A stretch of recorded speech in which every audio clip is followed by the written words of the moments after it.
The human saved her child from the beasts, and she couldn't send him away. The air on Xylos tasted of wet earth and decay, a thick, primal soup that clung to the back of the throat. Stewart breathed it in slowly, a familiar flavor after 3 standard years on this world. From his vantage point on the ridge, the Cathar terraforming spire was a sterile needle of black metal and hard light, stabbing a sky the color of a fresh bruise. It scraped at the horizon, an arrogant declaration of logic in a world that had none. Down below, the inspection party moved along the perimeter fence, a procession of sleek, powerful bodies. At their center was Kasey, the executive sent from the core worlds to pronounce his world, his work, a failure. She was an impressive sight, even from 200 meters. The Cathar were a species of predators who had mastered mathematics. Her body was a testament to that duality, encased in smooth obsidian chitin that shifted from black to deep indigo in the humid light. A crest of short, elegant horns swept back from her brow, a sign of her high-ranking lineage. She moved with a controlled grace that could erupt into lethal speed in an instant. Beside her floated a small environmental cradle, and inside, swaddled in gray fabric, was her daughter, Alara. Stewart had only caught glimpses of the child, a flash of pale purple skin and large, dark eyes. He wasn't meant to be here, but he'd heard the inspection was today. He came to say his goodbyes to the jungle he had come to understand, maybe even to love. His contract was terminated with the project, obsolete human asset. His intuition and endurance were no match for sensor grids and automated drone patrols, or so the reports claimed. He watched them pause near emitter 17, the section he'd flagged for maintenance a month ago. The request had been denied. Inefficient allocation of resources. Then, the world broke. It wasn't a sound at first, but a silence. The omnipresent chittering of the jungle's smaller creatures ceased. Stewart was on his feet instantly, his hand resting on the hilt of the alloy blade at his hip. The silence was always a herald. The Cathar down below continued their discussion, oblivious. Their sensors, designed to detect energy signatures and metallic compositions, were blind to the planet's truest threats. From the dense emerald gloom of the undergrowth, they emerged. Grave moss stalkers. They were nightmares of silicon and shadow, moving with a fluid gait that made no sound on the damp soil. Their bodies absorbed light and sensor waves, making them ghosts to technology. To the naked eye, they were rippling distortions in the air, coalescing into solid forms of jagged claws and rows of grinding teeth only in the moment before a strike. A pack of 7. Stewart's blood ran cold. The first Cathar guard went down without a sound, a dark shape simply collapsing as a shimmer of air passed through him. The others reacted then, their warrior instincts flaring. They formed a protective circle around Kasey, their sidearms barking pulses of plasma into the empty air where they thought the enemy was. It was useless. Another guard fell, then a third. Panic began to fray their disciplined formation. One of the stalkers, larger than the rest, saw the cradle.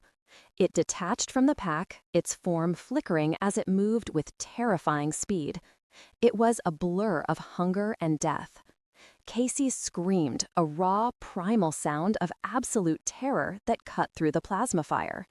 She lunged for the child, her own formidable strength no match for an enemy she could not properly see.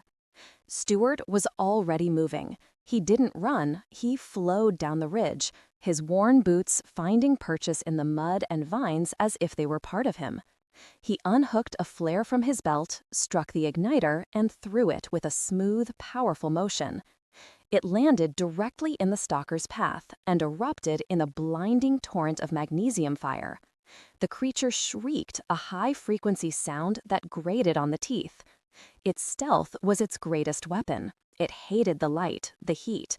It recoiled, its shadowy form solidifying in the intense glare.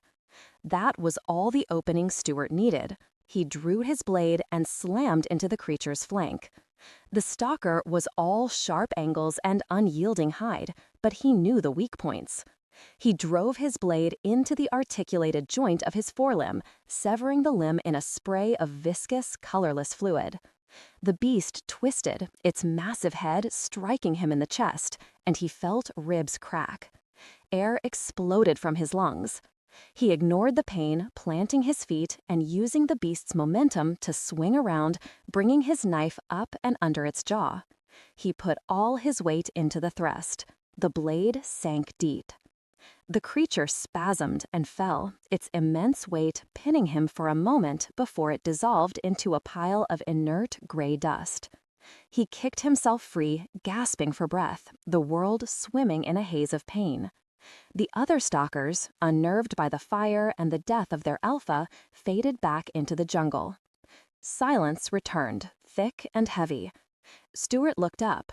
The surviving Cathar guards stared at him, their weapons lowered. Kasey was frozen, her clawed hands clutching the cradle to her chest. Her wide, luminous eyes were fixed on him, on the human she had dismissed, who now stood panting over the corpse of a monster, his shirt soaked in its fluid and his own blood. Her regal composure was shattered, replaced by a raw, unreadable expression. He met her gaze for a single, charged moment before the pain in his chest became a nova of blackness, and he pitched forward onto the damp earth. His last sensation was of Kasey's voice, no longer the cool, measured tone of an executive, but a sharp, resonant crack that commanded the universe. "Bring him to my spire, now." Consciousness returned in fragments. The first was the absence of pain. A low, steady hum vibrated through him, a feeling of cellular knitting that was the signature of high-grade Cathar. Medical technology. The second was the air. It was cold, sterile, and perfectly filtered, without a single mote of the wild, organic scent of Xylos. It felt like breathing nothing. Stewart's eyes opened. He was looking at a ceiling of seamless, matte gray metal. It absorbed the light from recessed strips along the walls, creating a shadowless, uniform twilight. He was lying on a low platform that felt more like stone than a bed, covered by a single, impossibly smooth sheet that felt cool against his skin. His wounds were sealed with a fine black membrane that pulsed with a faint blue light. His chest ached with a dull throb, but the sharp, grinding pain of broken ribs was gone. He sat up slowly, swinging his legs over the side of the platform. The room was immense, a cavern of minimalist design. The walls were the same featureless gray as the ceiling. The only furniture was the platform he was on and a single tall chair of polished black stone that stood near a vast window.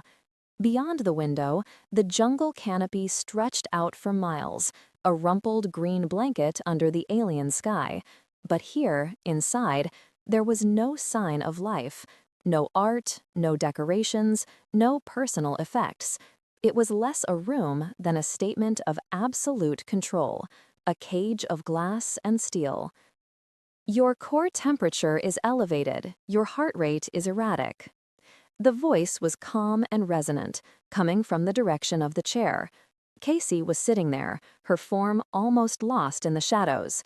She had been watching him. He didn't know for how long. She rose and walked toward him, her clawed feet making no sound on the smooth floor. She had changed out of her formal attire into a simple, dark gray tunic that left her powerful limbs bare. In the dim light, the obsidian surface of her skin seemed to drink the light around her. He pushed himself to his feet, a wave of dizziness washing over him. He steadied himself on the edge of the platform, feeling vulnerable in nothing but a pair of thin gray trousers they had put him in. He was a creature of muscle and bone and soft tissue, and she was a being of elegant, biological armor. The contrast had never been more stark. She stopped a few feet from him, her height making him tilt his head back slightly to meet her gaze. Her eyes, pools of liquid gold without visible pupils, scanned her body, lingering on the medical sealant covering his wounds.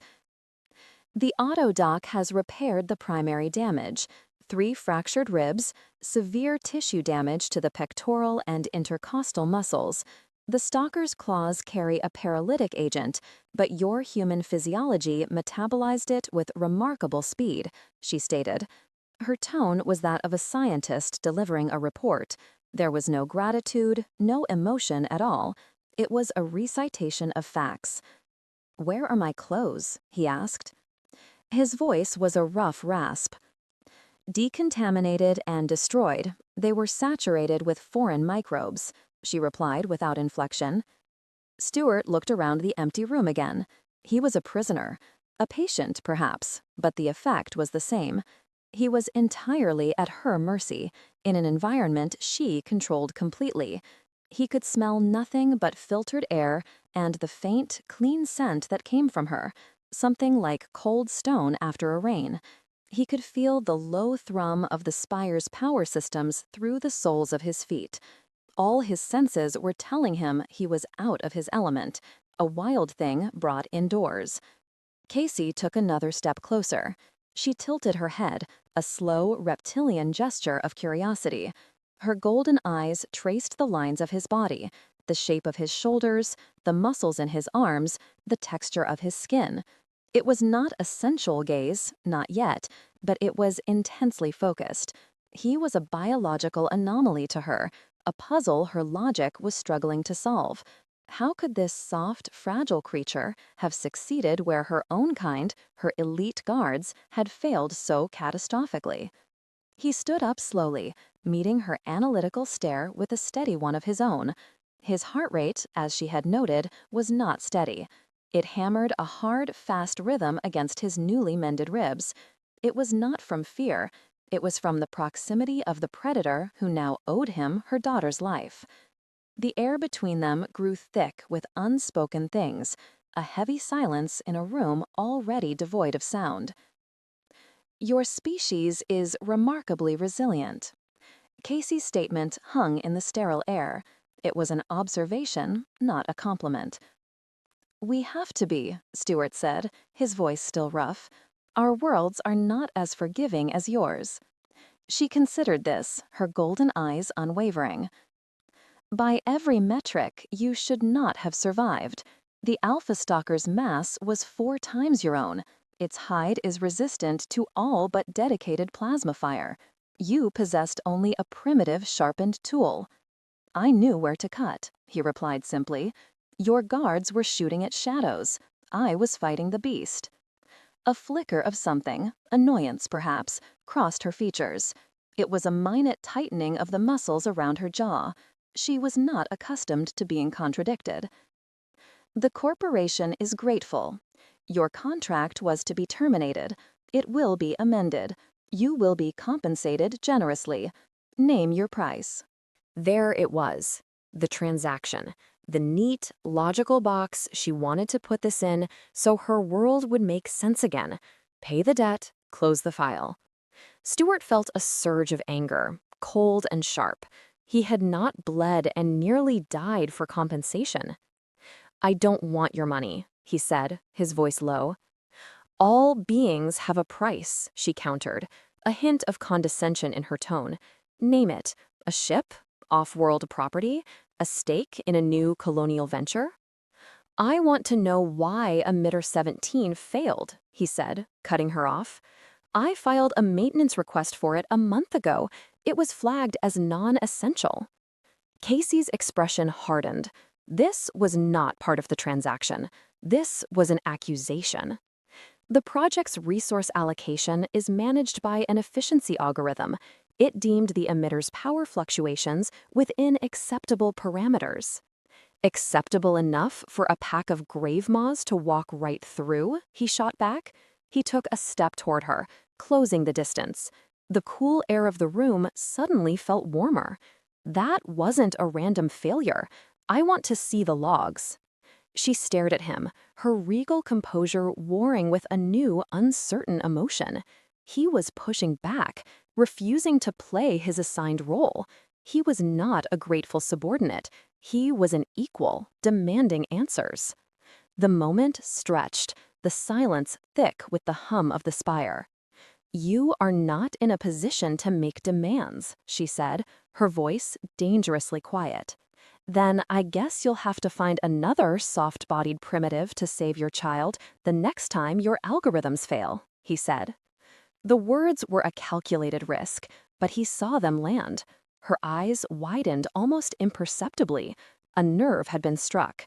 She looked away from him for the first time, toward a doorway that slid open to reveal a small, dimly lit alcove where the child's cradle rested.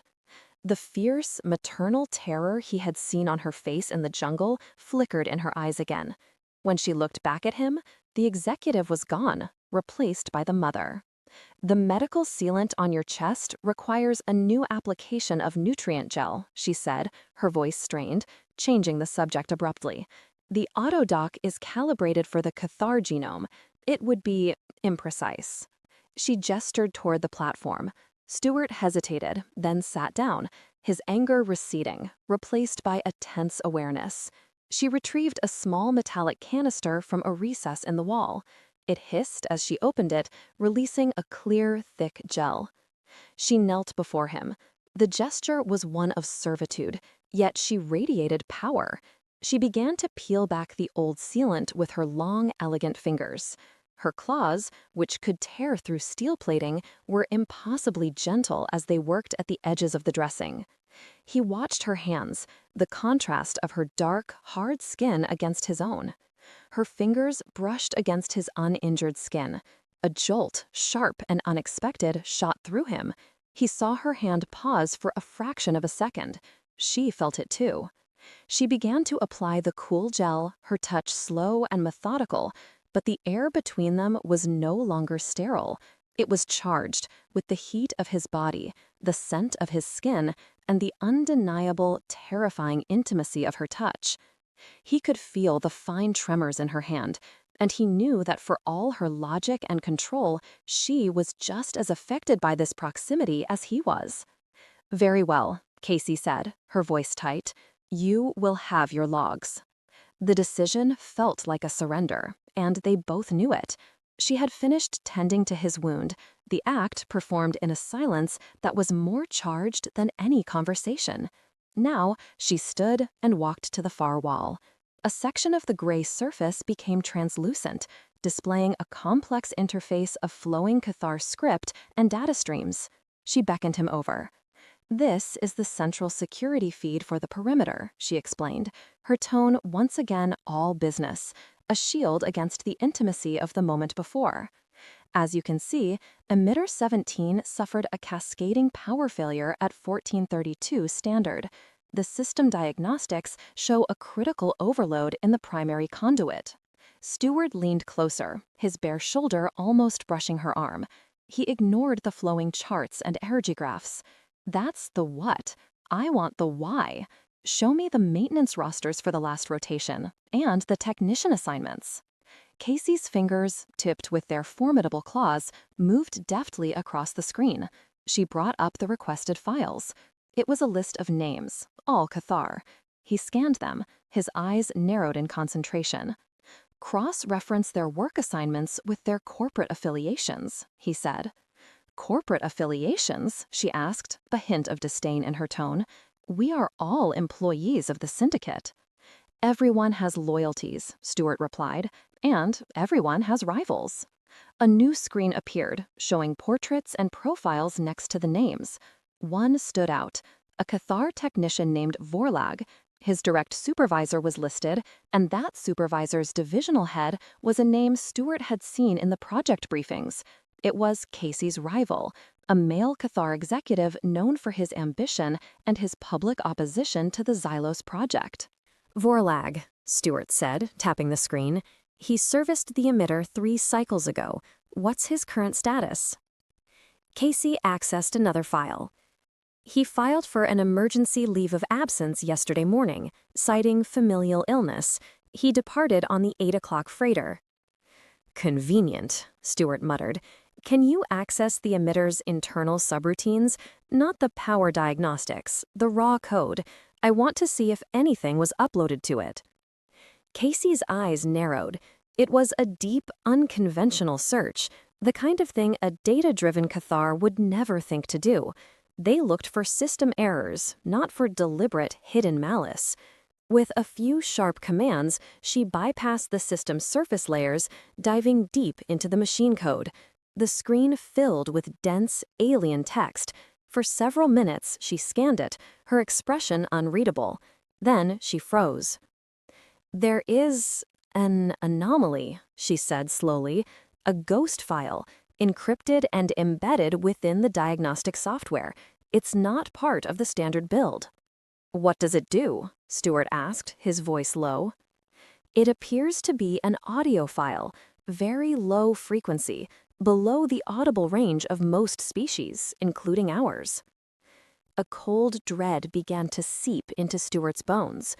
Can you isolate it, play it back through a spectrum analyzer? She worked quickly, her initial reluctance replaced by a focused intensity. A visual representation of the sound appeared on the screen, a series of low, jagged peaks and long, resonant valleys. It was a complex, repeating pattern. It's a signal, Stewart breathed. It's a call. A call for what? Kasey asked, though the answer was already dawning on her face, a mask of horror. Run a comparative analysis, Stewart ordered, his voice hard. Compare that frequency to the bioacoustic data we have on the grave moss stalkers. The system processed the command. For 10 agonizing seconds, the screen flashed with matching data points. Then the result appeared, stark and undeniable, a 99.7% match. It is not just a call, Kasey whispered, her voice trembling. The file is still active. It is designed to loop, and with each loop, it amplifies the signal strength. Stewart stared at the screen, at the pulsing, silent sound wave that was a death sentence. The fence failure hadn't just let the stalkers in. It had been a test, a way to get Kasey out in the open. The real attack wasn't over. It hadn't even begun. They had been called here, and the call was getting louder. The entire spire, their glass and steel sanctuary, was now a beacon for every grave moss stalker for 100 kilometers. The clinical detachment Kasey had worn like armor finally shattered. The data on the screen was an unassailable logical truth, and its implication was a purely emotional horror. This wasn't a corporate failure. It was an assassination attempt. Her rival had not just tried to ruin her career. He had tried to have her daughter torn apart by monsters. She made a choked sound, a sharp intake of air that was half gasp, half sob. She stumbled back from the screen, one hand flying to her mouth, her golden eyes wide with a terror that dwarfed what she had felt in the jungle. In the jungle, the threat had been sudden and overt. This was a cold, calculated malice that had been growing in the heart of her own company, a poison she had never seen. Her composure crumbled completely, leaving only the raw, primal fear of a mother. She turned and fled, not toward the communications console or the security station, but toward the alcove where Ilara slept. Stewart watched her go, the hard line of his jaw tight with a cold fury directed at an enemy he couldn't see. He let her have the moment, knowing that her logical mind was reeling, trying to process an emotional reality it was not equipped for. He followed her after a minute, his footsteps silent on the floor. He found her standing over the cradle, her formidable body hunched in a protective curve, her shoulders shaking. She was staring down at her daughter, at the small, purple-skinned infant sleeping peacefully, oblivious to the fact that her life had been a pawn in a game of power. The sight of Kasey's strength breaking, of her silent, violent trembling, struck something deep inside him. He stopped a few feet behind her. He didn't offer empty words of comfort or promises he couldn't keep. He knew what this kind of fear felt like, the icy grip of knowing that the one thing in the universe you would die for was in mortal danger. "We're not dead yet," he said, his voice quiet but firm. She didn't turn, but her trembling lessened slightly. "My security protocols are useless," she whispered, her voice thick with despair. "The spire's defenses are automated. They target energy signals. They will not even see them coming. We are trapped in a tomb, and I brought my child here." "Then we do it my way," he said, "the human way. No sensors, no algorithms, just fire, steel, and choke points." He stepped forward, closing the space between them until he was standing directly behind her. She was taller than him, but in this moment of vulnerability, she seemed smaller. He could feel the frantic energy coming off her, the hum of a mind racing with terrifying possibilities. He acted on pure instinct, a need to offer a stability she had lost. He reached out and placed his hand on her shoulder. Her entire body went rigid at the contact. Her chitinous skin was smooth and cool beneath his palm. It was a shocking point of contrast, his warm, soft hand on her hard, armored body. For a long second, he thought she might pull away, might lash out. He felt the powerful muscles of her shoulder tense under his touch. Then she leaned into the pressure. It was a small, almost imperceptible movement, but it was a profound surrender. She let his touch anchor her, a point of solid physical reality in a world that had dissolved into a nightmare of betrayal and fear. He felt the tension bleed out of her frame, replaced by a deep, weary exhaustion. He said nothing more, simply stood there, his hand a steady presence on her shoulder, a silent promise that she was not alone in the darkness. The spire hummed around them, a countdown to a coming storm. But in the quiet alcove, a new and powerful alliance had been forged in a simple human touch. The shift was palpable. Kasey straightened up, turning from the cradle to face him. The terror was still in her eyes, but it was now overlaid with a layer of cold, hard resolve. The executive and the mother had merged into something new, a warrior. "What do you need?" she asked, her voice devoid of its earlier despair. "Full command of the spire's internal systems, security overrides, environmental controls, engineering schematics, everything. And I need your people to follow my orders without question, no matter how insane they sound." She nodded once, a sharp, decisive movement. She strode to the main console, her earlier vulnerability now encased in a shell of determined action. Her claws flew across the interface. "It is done," she said. "My personal command authority is now slaved to your biosignature. The spire is yours, Stewart." The name sounded strange and intimate in her resonant voice. It was the first time she had used it. He went to work immediately, the years of special forces training taking over. His mind became a map of tactical possibilities. The spire was a death trap, but it could also be a fortress. "First, I need a head count and location of all personnel," he ordered, his voice crisp. He began pacing the room, his mind already 3 steps ahead. Kasey brought up the information. 23 Cathar personnel, mostly administrative and technical staff, were scattered across the spire's upper 10 levels. "Recall all of them to the central nexus on this level. Now, tell them it's a security drill. No panic." As she relayed the orders, Stewart pulled up the spire schematics. He studied the layout, his eyes tracing corridors, ventilation shafts, and power conduits. "Where do you keep your industrial cleaning supplies? Specifically, anything highly flammable in an aerosolized state?" Kasey blinked, her logic struggling to find the tactical relevance. "Level 4, maintenance storage. There are several canisters of solvent-based decontaminants." "Good. Have them brought up here. I also want every portable power cell you have, and all the high-voltage cabling from the backup servers." The orders flowed from him, each one more bizarre than the last.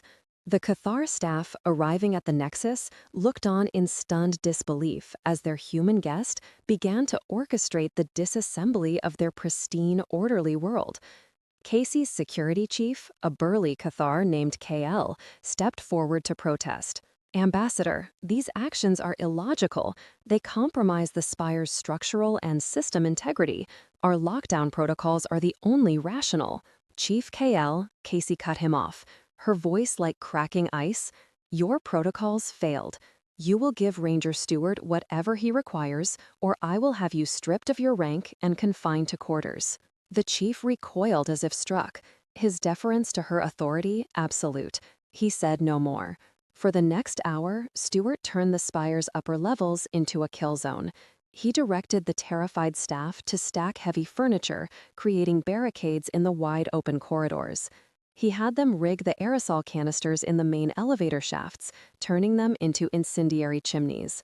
He stripped the insulation from the power cables and laid them in pools of spilled water at the entrance to the main nexus, creating crude but lethal electrical traps. He worked with a focused, terrifying efficiency. He was no longer the quiet ranger. He was a commander in a besieged castle, preparing for war. Kasey watched, her initial apprehension turning to a deep, grudging awe. This was the human method. It was messy, chaotic, and improvisational. It was everything her culture disdained, and she had no doubt that it was the only thing that would give them a chance to survive the coming night. He was not just tearing down her spire, he was tearing down her entire worldview and building something stronger, something more primal in its place. The first sign of the attack was the sound. It was a low, pervasive vibration that hummed up through the floor, a deep thrum that resonated in the bones. The sonic lure had reached its peak intensity. Stewart stood before the main window, staring out into the deepening twilight. The jungle below was unnervingly still. "They're here," he said quietly. Kasey came to stand beside him, Alara's cradle now secured in the most fortified part of the nexus, behind their final barricade. "I see nothing," she said, her golden eyes scanning the horizon. "You won't," he replied, "not until it's too late." He turned from the window. The nexus was a chaotic jumble of overturned desks, sparking wires, and terrified Cathar staff huddled together. Stewart's preparations were complete. All they could do now was wait. The first impact was a jarring shudder that ran through the entire structure. A sound of shattering plasteel echoed from a lower level, then another and another. On the few active visual monitors, they saw it. The grave moss stalkers were scaling the spire. They moved like immense, shadowy insects, their silicon claws finding microscopic purchase on the smooth metal skin of the tower. They swarmed it, a silent, flowing tide of death. They bypassed the lower levels, climbing with unnatural speed toward the source of the sound, toward the life they sensed within. The first of them reached the residential levels just below the nexus and began to tear through the windows. The staff watched the monitor feeds in horror as the shadowy shapes poured into the empty corridors. The spire's automated turrets swiveled and fired, sending plasma bolts streaking through the creatures. The bolts passed straight through the shimmering distortions, having no effect. "Seal the nexus," Stewart ordered. "Kill the main power to the lower levels." A Cathar technician, his hands shaking, complied. Heavy blast doors slid shut, sealing them in. The lights flickered and died, replaced by the stark, red glow of the emergency power. The scratching sounds started almost immediately. They were all around them, coming from the ceiling, the floors, the walls. The stalkers were in the Jeffries tubes, the ventilation shafts, the service conduits. They were chewing through the spire itself, seeking entry. A loud clang came from the main elevator shaft.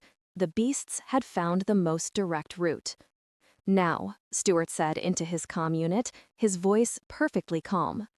The technician in charge of the trap nodded, his crest flattened in fear, and pressed an activation switch. A deep whoosh erupted from the elevator shaft, followed by a concussive blast. A column of fire roared up the shaft, incinerating the stalkers within. The nexus heated by several degrees, and the smell of burnt chemicals filled the air. For a moment, there was silence. A collective sigh of relief went through the huddled Cathar. "That won't stop them for long," Stewart said, dashing their hope. As if on cue, a massive impact struck the main blast door. It buckled inward, the metal groaning in protest. Another impact and another. The screech of tortured metal filled the room. They were no longer trying to be subtle. They were coming through. "To the final barricade," Stewart yelled, pulling Kasey back. "Get ready." He stood before the groaning door, a heavy metal support beam clutched in his hands like a club. The chief security chief, Kyle, stood beside him, a plasma rifle held tight. The chief looked at Stewart, his earlier disdain replaced by a warrior's grim respect. The humans' insane plan had worked. It had bought them time, but time was running out. With a final, deafening roar, the blast door was torn from its hinges and hurled across the room. In the gaping darkness of the corridor beyond, a swarm of shimmering, shadowy forms gathered, their collective hunger a palpable force. The grave moths poured into the nexus. The first few that crossed the threshold were immediately electrocuted by the trap Stewart had laid, their bodies convulsing and then dissolving into dust as the high-voltage cables did their work. But there were too many. They leaped over their fallen comrades, a wave of silent, shimmering death. "Open fire!" Kyle bellowed. The Cathar guards unleashed a volley of plasma fire. The bolts illuminated the shadowy forms, causing some to flinch and recoil, but doing little real damage. Stewart swung the heavy metal beam, a primitive weapon against a sophisticated predator. He caught a stalker in mid-leap, the impact shattering its silicon-laced bones with a sickening crunch. The creature fell, but another took its place, instantly lashing out with razor-sharp claws. Stewart dodged, the claws scoring deep gouges in the metal floor where his head had been. He was strong, but he was outnumbered and outmatched. He saw Kyle go down, a stalker on top of him, its powerful jaws closing on the chief's neck. There was chaos everywhere. The disciplined Kavar staff reduced to a screaming, panicked mob. They were being overwhelmed. The barricades were failing. The stalkers were closing in on the fortified alcove where Alara was hidden. A massive beast, the new Alpha, flung a desk aside as if it were paper and fixed its multiple eyes on the child's hiding place. It ignored the plasma fire peppering its hide and began to advance. Stewart saw it. He knew he couldn't reach it in time. He threw the metal beam like a spear. The projectile struck the Alpha in the chest, staggering it for a second, but doing no real harm. The beast hissed, enraged, and turned its attention to him. It lunged. He braced for the impact, for the tearing claws and the final darkness. It never came. A black and indigo blur slammed into the Alpha stalker from the side, a force of controlled kinetic fury. It was Kasey. The executive was gone. The logical, composed diplomat was gone. All that remained was the apex predator, the warrior mother. She moved with a speed that was truly terrifying, a fluid dance of violence. Her claws, no longer instruments of gentle care, were weapons. She raked them across the stalker's flank, tearing away huge chunks of its shadowy hide. The creature shrieked in pain and surprise. It spun to face her, but she was already moving, ducking under its clumsy swing and driving the point of her horned crest up and into its soft underbelly. Stewart stared, momentarily stunned. He had seen her strength, but this was different. This was different. This was her birthright. This was the primal power her people had suppressed with logic and civilization for millennia. Unleashed, it was a magnificent and terrifying thing to behold. The Alpha staggered back, grievously wounded. Kasey did not relent. She was on it, a whirlwind of precise, savage strikes. She grabbed one of its forelimbs, and with a sharp twist and a sound of cracking stone, she tore it from its socket. Her cry was not one of fear or pain. It was a victory roar, a challenge that echoed with the genetic memory of 1,000 hunts. The other stalkers paused, their assault faltering. They sensed the shift in power. They had come here as predators, but they had found something far older and more dangerous. Stewart shook himself from his stupor. He grabbed his fallen blade and rejoined the fight, moving to Kasey's side. They fell into a natural, unspoken rhythm. He was the strategist, using his blade to cripple and create openings. She was the executioner, using her raw power and natural weapons to deliver the killing blows. He would force a stalker off balance. She would decapitate it with a single, powerful swipe. They moved together, a seamless unit of human ingenuity and Cathar fury, standing back to back, a bastion of defiance against the tide. They were no longer two different species fighting for survival. They were a single entity, protecting their child. The last grave moss stalker fell, its head severed from its body by one of Kasey's devastating final strikes. Its form dissolved into dust, mingling with the wreckage of the Nexus. And then there was silence. A profound, echoing quiet descended upon the room, broken only by their own ragged, desperate breaths. The red emergency lights cast long, distorted shadows across the carnage. The air was thick with the acrid smell of ozone from the plasma discharges, the stench of burnt chemicals, and the faint, dusty scent of the dead stalkers. Stewart leaned against a shattered console, the alloy blade feeling impossibly heavy in his hand. Every muscle in his body screamed in protest.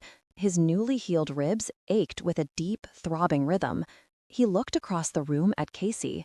She stood in the center of the destruction, her powerful body heaving as she drew in great gulps of air. Her sleek, chitinous skin was scarred and scratched, a network of fine lines marring its perfect surface. A trickle of her own dark, viscous blood ran from a cut just below her crest.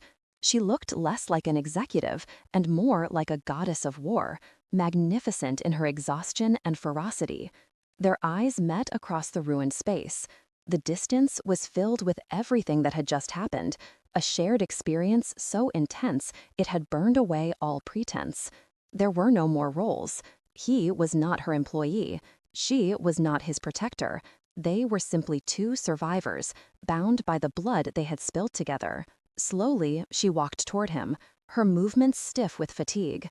She stopped in front of him, so close he could feel the heat radiating from her body. Her golden eyes, which had held such cold logic and then such fiery rage, were now soft, filled with a raw, unguarded emotion he could not name. Without a word, she reached out, her clawed hand coming to rest on his chest, directly over his heart. Her touch was hesitant, gentle. Her thumb stroked softly over his skin. He could feel the slight tremor in her hand, the aftershock of adrenaline and battle. He lifted his own hand, his fingers tracing the line of the cut on her brow. He gently wiped away the trickle of blood. Her skin was cool and smooth, like polished stone, but he could feel the life pulsing just beneath the surface. She closed her eyes at his touch. A silent sigh escaped her lips. The air grew thick, charged with a different kind of energy now. The violence of the battle gave way to a powerful, magnetic intimacy. The world narrowed to this single point of contact, his warm skin against her cool chitin. He could hear the beat of his own heart, a steady drum in the sudden quiet of the dawn that was beginning to break outside the shattered window. He lowered his head, and she tilted hers up. There was no thought, no logic, only a pull that was as undeniable as gravity. Her breath hitched as his lips met hers. Her mouth was soft, a surprising contrast to the rest of her, and she tasted of cool rain and the faint metallic tang of her blood. It was not a kiss of passion, but of profound, exhausted recognition. It was a quiet confirmation of a truth forged in fire. They were irrevocably, fundamentally changed. They were no longer just a human and a Cathar. They were Stewart and Kasey, and in the ruins of the spire, surrounded by death, they had found the beginning of a new life. A Cathar corporate cruiser sliced through the Xylos atmosphere the next day. It was a vessel of menacing elegance, a physical manifestation of the power and order Kasey had once embodied. It settled onto the landing pad below the spire, disgorging a team of heavily armed Cathar security officers and grim-faced corporate investigators. The truth of the conspiracy unraveled quickly. The evidence Stewart and Kasey had uncovered was irrefutable. The technician, Vorlog, was apprehended before his freighter could reach the core worlds. He confessed immediately, implicating Kasey's rival in a plot to not only sabotage the project, but to eliminate a competitor. The rival was arrested, his career and reputation dissolving as quickly as the stalkers had. Kasey stood at the unbroken section of the main window, watching the proceedings below. She was dressed in a clean, formal tunic again, her wounds sealed, her crest gleaming. To the investigators who had debriefed her, she was once again the unshakable Ambassador Kasey, a high-level executive in full command. But Stewart, standing a few feet away, could see the change. It was in the way she stood, a subtle shift in her center of gravity, a newfound stillness. It was in her eyes, which now held a depth they had lacked before. He held Alara in his arms. The child was awake, her large, dark eyes curiously watching the human who held her. She had taken to him without fuss, her small purple hand often gripping his finger with surprising strength. In the aftermath of the battle, a quiet domesticity had settled over them. They were a strange, impossible family in a wrecked apartment at the top of the world. The lead investigator contacted Kasey through her personal comm. "Ambassador, your transport is ready. The High Council has been briefed. They have expressed their admiration for your resilience. Your rival's disgrace has created a power vacuum. They are offering you his seat on the board, full partnership." It was everything she had ever worked for, the pinnacle of her ambition, the ultimate prize in the ruthless game of corporate politics she had played so well. Her old life was not just calling to her, it was offering her a crown. She looked from the gleaming cruiser below, back into the room. Her gaze fell on Stewart, on the rugged human holding her daughter. He met her eyes, his expression calm and steady. He said nothing. He would not make this choice for her. He had given her survival, he had given her his loyalty, but this decision had to be hers alone. He was offering her nothing but a broken-down ranger on a wild frontier world, a future of uncertainty and struggle, a life. She held his gaze for a long moment, a silent conversation passing between them. He saw the conflict in her eyes, the pull of a lifetime of ambition against the gravitational force of a bond forged in only a few days. Then she smiled. It was a small, subtle thing, but it transformed her formidable features into something of breathtaking beauty. She activated her comm. Her voice was clear and resonant, ringing with an authority that was no longer just corporate, but deeply personal. "Convey my regrets to the High Council," she said. "I am formally resigning my position within the syndicate, effective immediately."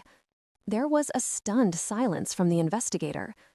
"Ambassador, I do not understand." "I am claiming this world under salvage rights," Kasey continued, her eyes still locked with Stewart's. "The Xylos project is no longer a corporate failure. It is my new dominion. Send word that any further unsanctioned approach to this planet will be considered an act of aggression." She cut the connection, the sudden silence in the room feeling final and absolute. She walked over to Stewart and Alara. She reached out, her clawed hand gently touching her daughter's cheek. Then her fingers intertwined with Stewart's free hand. "It seems you are no longer an obsolete asset," she said, her voice soft. "And you're no longer an executive," he replied, his thumb stroking the back of her hand. "No," she agreed, her golden eyes shining. Together, the three of them, the last human ranger, the Cathar warrior who had walked away from an empire, and the child who bound them together, turned to look out the window. Not at the corporate ship that was already beginning its ascent, but at the vast, untamed jungle stretching out to the horizon. It was no longer just a wild planet. It was home. 5 years later. The air in the conservatory tasted of rich soil, sweet nectar from the moon blossom orchids, and the faint, clean scent of rain. 5 years had transformed the spire's uppermost level from a sterile nexus of corporate power into a living, breathing space. The cold gray floors were now covered in panels of polished ironwood, warm underfoot. Hydroponic gardens filled with both earth vegetables and edible Xylan flora climbed the walls, their green leaves curling around the walls. Black metal struts of the tower. The gaping hole where the blast door had been was now a grand, open archway leading to a sprawling balcony that overlooked the jungle. It was no longer a fortress. It was a home. A flash of purple and a peal of laughter drew Stewart's eye. Ilara, now a young child of 5, darted through a patch of oversized ferns he'd transplanted from the valley floor. She was a perfect fusion of her parents. She had her mother's elegant, draconic features in miniature, the smooth, chitinous skin, the small nubs of horns just beginning to show on her brow, the luminous golden eyes. But she had his human smile, wide and unreserved, and she moved with a fluid, playful energy that was entirely her own. She wore a simple tunic of woven plant fiber, her bare feet silent on the wooden floor as she chased a swarm of iridescent sky prisms that drifted in from the balcony. Stewart leaned against the archway, a soft smile on his face as he watched her. The 5 years had settled on him comfortably. The hard, solitary edge of the ranger had been softened, replaced by the quiet confidence of a father and a partner. There were new lines around his eyes, etched there by laughter as much as concern, and his dark hair was a little longer, a little wilder. He was no longer just a survivor. He was a builder. This conservatory, this life, was as much his creation as it was Kasey's. He felt a presence behind him, a familiar and welcome warmth. A pair of strong, smooth arms wrapped around his waist, and Kasey rested her chin on his shoulder, her own gaze fixed on their daughter. She was just as formidable as the day they met, but the rigid control was gone, replaced by a relaxed, powerful grace. She no longer fought her primal nature. She had integrated it. She was a leader, a mother, a hunter, a lover, all at once. "She has your focus," Kasey murmured, her resonant voice a low hum against his back. "When she sets her mind on something, the rest of the world disappears." "She has your stubbornness," Stewart countered, turning his head to brush a kiss against her crest. "She'll chase those prisms until dusk if we let her." Kasey made a soft sound of contentment, a purr-like vibration deep in her chest. She tightened her grip, her body fitting perfectly against his. The memory of the battle, of the blood and the fear in this very room was a distant echo now, the violent storm that had cleared the air for this peaceful life. They had rebuilt more than just the spire. They had built a small, thriving colony in the valley below, a community of Cathar outcasts, human pioneers, and a handful of other species who had sought refuge in their quiet, independent dominion. Kasey led them with a wisdom that blended Cathar strategy with a newfound compassion. Stewart taught them how to live with the planet, not just on it, his human intuition proving more valuable than any terraforming algorithm.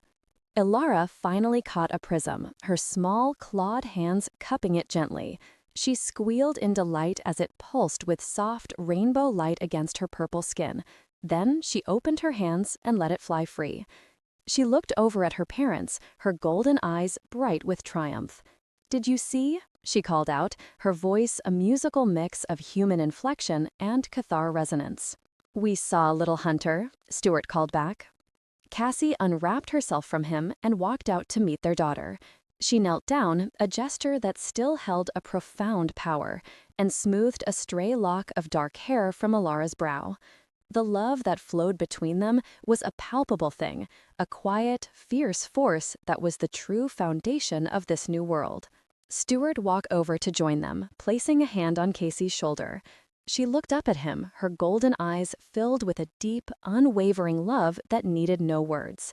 He had saved her child from the beasts in the jungle, and in doing so, had saved her from a life of cold ambition. She had refused to send him away, and in doing so, had given them all a home. He knelt beside her, completing the circle. The three of them watched the sky prisms dance on the humid air, their light glinting off Kasey's obsidian skin and illuminating the joyful face of their daughter. Outside, the wild, vibrant jungle that had once been a threat was now just their backyard. The setting sun painted the bruised sky in hues of orange and violet. In the quiet of the evening, surrounded by the family he had never known he wanted and the life he could never have imagined, Stewart knew he was finally, truly home.